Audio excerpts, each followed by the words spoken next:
ಸ್ನೇಹಿತರೆ, ಮೀಡಿಯಾ ಮಾಸ್ಟರ್ಸ್ಗೆ ಸ್ವಾಗತ ಸುಸ್ವಾಗತ. ಗೆಳೆಯರೆ, ಈ ಚುನಾವಣೆಗಳಲ್ಲಿ ಯಾವ್ಯಾವ ವಿಷಯಗಳು ಹೇಗೆಲ್ಲ ಕೆಲಸ ಮಾಡ್ತವೆ ಅನ್ನೋದನ್ನು ಹೇಳೋದು ತುಂಬ ಕಷ್ಟ. ಅಭಿವೃದ್ಧಿ ಕೆಲಸಗಳು ಪ್ರತಿ ಬಾರಿಯೂ ಓಟ್ ತಂದು ಕೊಡೋದಿಲ್ಲ. ಒಳ್ಳೆಯತನ ಇದ್ದವರು ಜನಾನುರಾಗಿಗಳು ಚುನಾವಣೆಗಳಲ್ಲಿ ಗೆದ್ದೇ ಗೆಲ್ತಾರೆ ಅಂತ ಹೇಳೋದಕ್ಕಾಗೋದಿಲ್ಲ. ಬೆಲೆ ಏರಿಕೆಯಂಥ ವಿಷಯಗಳು ಚುನಾವಣೆಗಳಲ್ಲಿ ಪಕ್ಷಗಳನ್ನು ಸೋಲಿಸಿ ಬಿಡುತ್ತೆ ಅನ್ನೋದು ಕೂಡ ಎಲ್ಲ ಬಾರಿ ನಿಜ ಆಗಿಲ್ಲ. ಹಾಗಾದರೆ ಚುನಾವಣೆಗಳಲ್ಲಿ ನಿರ್ಣಾಯಕ ಅನ್ನಿಸೋ ವಿಷಯ ಏನು? ಇದರ ಬಗ್ಗೆ ಇನ್ನೂ ಯಾರಿಗೂ ಸರಿಯಾಗಿ ಗೊತ್ತಾಗಿಲ್ಲ. ಇವತ್ತಿನವರೆಗೆ ಜನ ಯಾಕೆ ಓಟ್ ಹಾಕ್ತಾರೆ, ಯಾಕೆ ಹಾಕೋದಿಲ್ಲ ಅನ್ನೋದನ್ನು ಪರ್ಫೆಕ್ಟಾಗಿ ಅರ್ಥ ಮಾಡ್ಕೊಂಡವರು ಅಂತ ಯಾರೂ ಇಲ್ಲ. ಯಾರು ಚುನಾವಣಾ ಪಂಡಿತರು ಅಂತ ಹೇಳ್ಕೋತಾರೋ ಅವರದ್ದು ಕೂಡ ಅಂದಾಜು 110 ಅನ್ನೋ ಥರದ ಲೆಕ್ಕಾಚಾರಗಳೇ ಹೊರತು ಅವು ಕೂಡ ಪರ್ಫೆಕ್ಟ್ ಏನಲ್ಲ.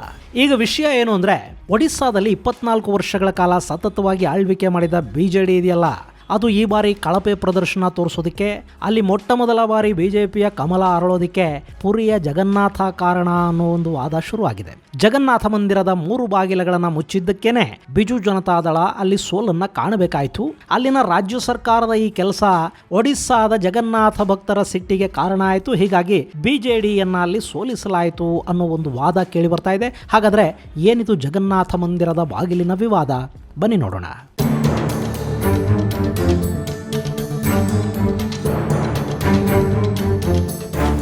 ಗೆಳೆಯರೆ, ಒಡಿಸ್ಸಾದ ಜನರ ಅತ್ಯಂತ ಶ್ರದ್ಧಾ ಕೇಂದ್ರ ಪುರಿಯ ಜಗನ್ನಾಥ ಮಂದಿರ.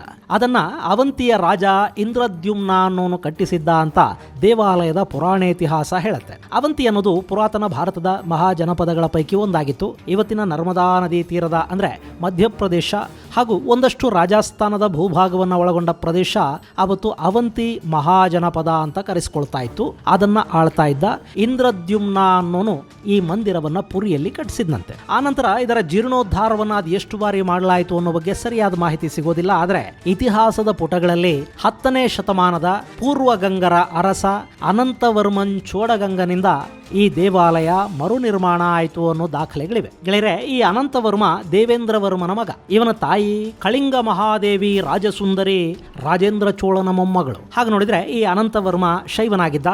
ಆದರೆ ರಾಮಾನುಜರ ಪ್ರಭಾವದಿಂದ ವೈಷ್ಣವನಾಗಿ ಬದಲಾಗ್ತಾನೆ. ಪುರಿಯಲ್ಲಿ ಜಗನ್ನಾಥ ಮಂದಿರದ ನಿರ್ಮಾಣವನ್ನು ಮಾಡ್ತಾನೆ. ಆನಂತರ 11ನೇ ಶತಮಾನದಲ್ಲಿ ಅನಂಗ ಭೀಮದೇವ ಇದರ ಜೀರ್ಣೋದ್ಧಾರವನ್ನು ಮಾಡಿದ ಉಲ್ಲೇಖ ನಮಗೆ ಸಿಗುತ್ತೆ. ಹಾಗೆ ಒಡಿಸ್ಸಾನ ಆಳಿದ ಗಜಪತಿಗಳು ಕೂಡ ಈ ಜಗನ್ನಾಥನ ಅಡಿಯಾಳುಗಳಾಗೇ ಆಳ್ವಿಕೆ ಮಾಡ್ತಾರೆ. ಮುಂದೆ ಮುಸ್ಲಿಮರ ಆಕ್ರಮಣಗಳ ಕಾಲದಲ್ಲಿ ಈ ದೇವಾಲಯವನ್ನ 18 ಬಾರಿ ನಾಶ ಮಾಡಲಾಯಿತು ಅಂತ ಹೇಳಲಾಗುತ್ತೆ. ಕಾಲಾಪಹಾಡ್ ಅನ್ನೋ ಸೇನಾಧಿಪತಿ ಪದೇ ಪದೇ ಈ ಮಂದಿರದ ಮೇಲೆ ದಾಳಿ ಮಾಡಿದ್ದ ಅನ್ನೋದು ಒಡಿಸ್ಸಾದ ಜನಪದಗಳಲ್ಲಿ ನಮಗೆ ಸಿಗುತ್ತೆ. ಇನ್ನು ಜಗನ್ನಾಥ ಅಲ್ಲಿನ ಜನರ ಪಾಲಿಗೆ ಆರಾಧ್ಯ ದೈವ. ಒಡಿಸ್ಸಾದ ಜನ ಒಬ್ಬರಿಗೊಬ್ಬರು ಅಭಿವಾದಗಳನ್ನು ತಿಳಿಸುವಾಗ ಅಂದ್ರೆ ವಿಶ್ ಮಾಡ್ಕೊಳ್ಳುವಾಗ ಜೈ ಜಗನ್ನಾಥ ಅಂತಲೇ ಹೇಳ್ತಾರೆ. ಅಲ್ಲಿ ಜಗನ್ನಾಥನ ಅವತಾರದ ಮಹಾವಿಷ್ಣು, ಅವನ ಪಕ್ಕದಲ್ಲಿ ತಂಗಿ ಸುಭದ್ರೆ ಮತ್ತು ಅಣ್ಣ ಬಲಭದ್ರರ ವಿಗ್ರಹಗಳಿವೆ. ಪುರಿ ಜಗನ್ನಾಥನ ರಥೋತ್ಸವಕ್ಕೆ ಅದರದ್ದೇ ಆದ ವೈಶಿಷ್ಟ್ಯಗಳು ಇವೆ.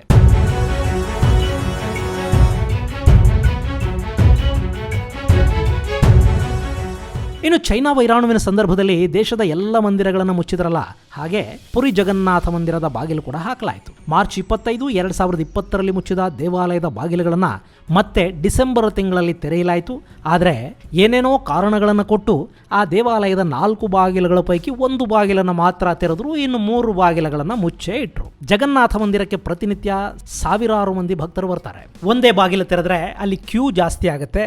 ಗಂಟೆಗಟ್ಟಲೆ ಜನ ದರ್ಶನಕ್ಕಾಗಿ ಕಾಯ್ತಾ ನಿಲ್ಲಬೇಕಾಗುತ್ತೆ. ಹೀಗಾಗಿ ಉಳಿದ ಬಾಗಿಲುಗಳನ್ನು ಕೂಡ ತೆರೀರಿ ಅನ್ನೋ ಒತ್ತಡ ಶುರುವಾಯಿತು. ಆದರೆ ಸರ್ಕಾರ ಪುರಿ ಜಗನ್ನಾಥ ಕಾರಿಡಾರ್ ಹೆಸರಲ್ಲಿ ದೇವಾಲಯದ ಅಭಿವೃದ್ಧಿ ಮತ್ತು ವಿಸ್ತರಣೆಯ ಕಾರ್ಯವನ್ನು ಹಮ್ಮಿಕೊಂಡಿದ್ದೀವಿ, ಹೀಗಾಗಿ ಸ್ವಲ್ಪ ಅಡ್ಜಸ್ಟ್ ಮಾಡ್ಕೊಳ್ಳಿ ಅಂತ ಹೇಳ್ತು. ಭಕ್ತರು ಕೂಡ ಸುಮ್ಮನಾದರು. 4 ವರ್ಷಗಳು ಕಳೆದವು. ಜಗನ್ನಾಥ ಮಂದಿರದ ಕಾರಿಡಾರ್ ಕೂಡ ನಿರ್ಮಾಣ ಆಯಿತು.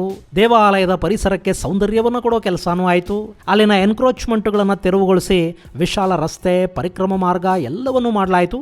ಆಗಲಾದರೂ ದೇವಾಲಯದ ಉಳಿದ 3 ಬಾಗಿಲುಗಳನ್ನು ತೆರೀಬೇಕಲ್ವಾ? ಆ ಕೆಲಸವನ್ನು ಮಾತ್ರ ಮಾಡಲಿಲ್ಲ. ಗೆಳೆಯರೆ, ನಿಮ್ಮಲ್ಲಿ ಸಾಕಷ್ಟು ಜನ ಪುರಿ ಜಗನ್ನಾಥನ ದರ್ಶನವನ್ನು ಮಾಡಿಕೊಂಡಿರ್ತೀರಿ. ಅಲ್ಲಿ 4 ದಿಕ್ಕುಗಳಿಗೆ 4 ಬಾಗಿಲುಗಳಿವೆ. ಪ್ರತಿ ದ್ವಾರಕ್ಕೂ ಒಂದೊಂದು ವಿಶೇಷ ಇದೆ. ಪೂರ್ವ ದ್ವಾರವನ್ನ ಮುಖ್ಯ ದ್ವಾರ ಅಥವಾ ಸಿಂಹದ್ವಾರ ಅಂತ ಕರೀತಾರೆ. ಅದು ಮೋಕ್ಷ ದ್ವಾರ ಅನ್ನೋ ನಂಬಿಕೆ ಇದೆ. ಇನ್ನು ದಕ್ಷಿಣದ ದ್ವಾರವನ್ನ ಅಶ್ವದ್ವಾರ ಅಂತ ಕರೀತಾರೆ.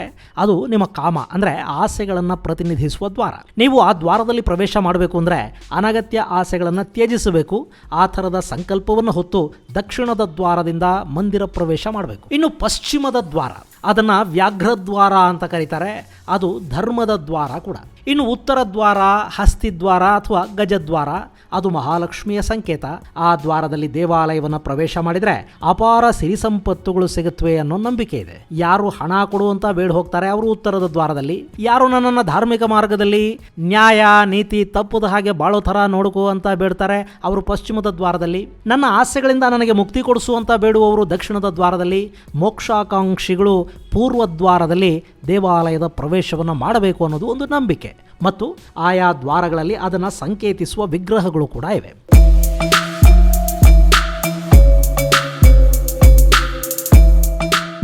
ಇಲ್ಲಿ ಪೂರ್ವದ್ವಾರವನ್ನು ಹೊರತುಪಡಿಸಿ ಉಳಿದೆಲ್ಲ ದ್ವಾರಗಳನ್ನು ಮುಚ್ಚಿದ ಸರ್ಕಾರ ಅವುಗಳನ್ನು ದೇವಾಲಯದ ಕಾರಿಡಾರ್ ಉದ್ಘಾಟನೆ ಆದ ನಂತರ ಕೂಡ ತೆರೆಯಲಿಲ್ಲ. ಅದು ಅಲ್ಲಿನ ಜನರ ಸಿಟ್ಟಿಗೆ, ಅಸಮಾಧಾನಕ್ಕೆ ಕಾರಣ ಆಯಿತು. ಗೆಳೆಯರೆ, ನಾನು ಸಾಕಷ್ಟು ದೇವಾಲಯಗಳಲ್ಲಿ ನೋಡಿದ್ದೀನಿ. ಅದರಲ್ಲೂ ಈ ಸರ್ಕಾರ ನಡೆಸೋ ದೇವಾಲಯಗಳಿವೆ ನೋಡಿ, ಅಲ್ಲಿ ಬೇಕಂತಲೇ ಭಕ್ತರು ಕಾದು ನಿಲ್ಲೋ ಥರ ಅನಗತ್ಯ ಕ್ಯೂಗಳನ್ನು ಸೃಷ್ಟಿ ಮಾಡೋ ಕೆಲಸ ನಡೆದಿರುತ್ತೆ. ಸರಳವಾಗಿ ವ್ಯವಸ್ಥೆ ಮಾಡಿ ಸುಲಭ ದರ್ಶನ ಆಗೋ ಹಾಗೆ ಮಾಡಿಬಿಡಬಹುದು, ಆದರೆ ಅನಗತ್ಯವಾಗಿ ಅಲ್ಲಿ ಜನರನ್ನ ಕಾಯೋ ಹಾಗೇ ಮಾಡ್ತಾರೆ. ಬಹಳಷ್ಟು ಬಾರಿ ಕಾದು ಕಾದು ಕಾದು ಇನ್ನಿಲ್ಲಿಗೆ ಜೀವನದಲ್ಲೇ ಬರಬಾರ್ದಪ್ಪ ಅಂತ ಅನ್ನಿಸ್ಬಿಡ್ಬೇಕು ಅಂಥ ವಾತಾವರಣ ಸೃಷ್ಟಿ ಮಾಡೋ ಕೆಲಸ ನಮ್ಮ ಸಾಕಷ್ಟು ದೇವಾಲಯಗಳಲ್ಲಿ ಇವತ್ತಿಗೂ ನಡೀತಾ ಇದೆ. ಜೊತೆಗೆ ಅಲ್ಲೇ ಸೈಡಲ್ಲಿ ಕರ್ಕೊಂಡು ಹೋಗಿ ಲಂಚದ ದರ್ಶನ ಮಾಡಿಸೋದಕ್ಕೆ ಬ್ರೋಕರ್ಗಳು ಬೇರೆ ಇರ್ತಾರೆ. ಇವರಿಗೆ ಹಣ ಕೊಟ್ಟರೆ ಎಷ್ಟೇ ಕ್ಯೂ ಇದ್ರೂ ನಿಮಗೆ ಸಲೀಸು ದರ್ಶನ. ನಮ್ಮ ಚಾಮುಂಡಿ ಬೆಟ್ಟಕ್ಕೂ ಇಂಥ ನೇಚರ್ ಕಾಟ ತಪ್ಪಿಲ್ಲ ರೀ. ಅಲ್ಲಿ ಒಳಗೆ ಸೆಕ್ಯೂರಿಟಿಗೆ ಅಂತ ನಿಂತಿರೋ ಪೊಲೀಸ್ ಕಾನ್ಸ್ಟೇಬಲ್ಗಳ ಜೊತೆ ಅಡ್ಜಸ್ಟ್ಮೆಂಟ್ ಮಾಡ್ಕೊಂಡು ಕ್ಯೂ ತಪ್ಪಿಸಿ ದೇವಸ್ಥಾನದ ಗರ್ಭಗುಡಿಯ ಸಮೀಪಕ್ಕೆ ನಿಮ್ಮನ್ನ ಕಳುಹಿಸೋ ಪ್ರಯತ್ನ ನಡೆಯುತ್ತೆ. ಪಾಪ ಕ್ಯೂ ನಿಂತವ್ರು ನಿಂತೇ ಇರ್ತಾರೆ, 100-200 ತಳ್ಳಿ ಒಳಗೆ ಹೋಗೋರು ಹೋಗ್ತಲೇ ಇರ್ತಾರೆ. ಹಾಗೆ ಲಂಚ ಕೊಟ್ಟು ಹೋಗೋರಿಗೆ ದೇವ್ರು ಇನ್ನೇನು ಒಳ್ಳೇದು ಮಾಡ್ತಾನೆ, ಅಲ್ಲಿ ಲಂಚ ತಗೊಳ್ಳೋನು ಇನ್ನೇನು ಉದ್ಧಾರ ಆಗ್ತಾನೋ ಆ ದೇವರಿಗೆ ಗೊತ್ತಾಗಬೇಕು. ದೇವರ ದರ್ಶನಕ್ಕೆ ದೇವರ ಸಮ್ಮುಖದಲ್ಲಿ ಕೂಡ ಪ್ರಾಮಾಣಿಕತೆ ಇಲ್ಲ ಅಂದರೆ ನಿಮಗೆ ಮನಸ್ಸಾಕ್ಷಿ ಭಕ್ತಿ ಇವೇನು ಇಲ್ಲ ಅಂತಲೇ ಅರ್ಥ. ಈ ಕೃತಕ ಕ್ಯೂಗಳನ್ನು ಹೆಚ್ಚು ಮಾಡೋದು, ದೇವಾಲಯದಲ್ಲಿ ಲಂಚಕೋರರನ್ನು ಹುಟ್ಟಿಸೋದು, ಇದೆಲ್ಲ ನಮ್ಮ ಭಕ್ತಿಯನ್ನ ಕಡಿಮೆ ಮಾಡೋದಕ್ಕೆ, ದೇವಾಲಯಗಳ ಮೇಲಿನ ಶ್ರದ್ಧೆಯನ್ನ ನಿಧಾನವಾಗಿ ಹಾಳು ಮಾಡೋದಕ್ಕೆ ನಡೀತಿರೋ ಸಂಚು ಅನ್ನೋದು ನನ್ನ ವೈಯಕ್ತಿಕ ಅಭಿಪ್ರಾಯ. ಅದೊಂದು ಕಡೆ ಇರಲಿ.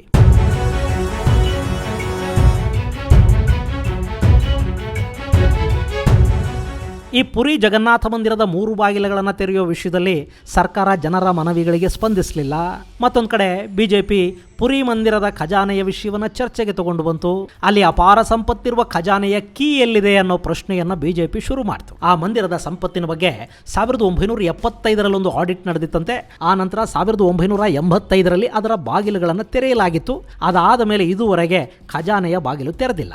ಈ ಬಗ್ಗೆ ಬಿಜೆಪಿ ಮಾತಾಡೋದಕ್ಕೆ ಶುರು ಮಾಡಿದ್ದು ಕೂಡ ಜನರಲ್ಲಿ ಬಿಜು ಜನತಾದಳದ ಬಗ್ಗೆ ಒಂದು ಅಪನಂಬಿಕೆ ಶುರು ಆಗೋದಕ್ಕೆ ಕಾರಣ ಆಯಿತು. ಜಗನ್ನಾಥನ ಬಗ್ಗೆ ಅಲ್ಲಿನ ಜನಕ್ಕಿರೋ ಶ್ರದ್ಧೆ ಅಲ್ಲಿನ ಸರ್ಕಾರದ ಮೇಲಿನ ಅಸಮಾಧಾನವಾಗಿ ಬದಲಾಗ್ತಾ ಹೋಯಿತು. ಅದರ ಪರಿಣಾಮ ಸಾಕಷ್ಟು ಬುಡಕಟ್ಟು ಜನಾಂಗಗಳಿರುವ ಕ್ಷೇತ್ರಗಳಲ್ಲಿ ಬಿಜು ಜನತಾದಳದ ಅಭ್ಯರ್ಥಿಗಳು ಸೋಲಬೇಕಾಗಿ ಬಂತು ಅನ್ನೋದು ಈಗ ಶುರುವಾಗಿರುವ ವಿಶ್ಲೇಷಣೆಗಳ ಪೈಕಿ ಒಂದು. ಇನ್ನು ಈಗ ಅಧಿಕಾರಕ್ಕೆ ಬಂದ ಬಿಜೆಪಿ ಅಲ್ಲಿ ಸಂತಾಲಿ ಬುಡಕಟ್ಟು ಜನಾಂಗದ ನಾಯಕನನ್ನ ಮುಖ್ಯಮಂತ್ರಿಯನ್ನಾಗಿ ಮಾಡಿದೆ.